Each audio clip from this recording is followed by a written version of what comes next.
Oh yeah, it is rideable. Hey guys, Patriot Contraptions here, and check this out. The dirt jumper is rideable once again. So, updates. New handlebars, obviously.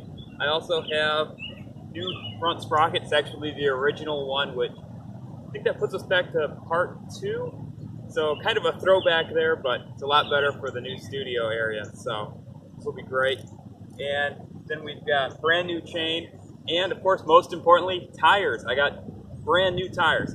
I could have spent like a couple of weeks looking for a bike to scavenge these off of, but at this point, I wanted this thing rideable. So I know you guys want this rideable, so I got the bike rideable, and that brings me to my future plans.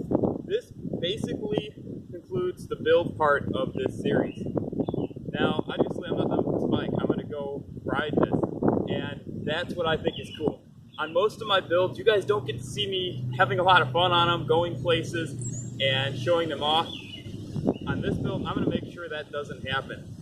I'm going to go do a lot of new videos of basically man versus homemade dirt jumper, where I go out to a location and I try to session an obstacle with this bike or try to learn a new stunt like how to manual. I'm new to this.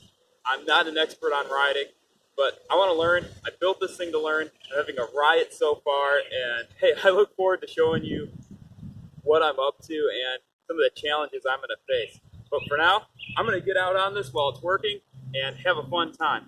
So until next time, Patriot Contraptions, hoping you have a fantastic day. And go build something. It's a lot more fun doing that. Yeehaw!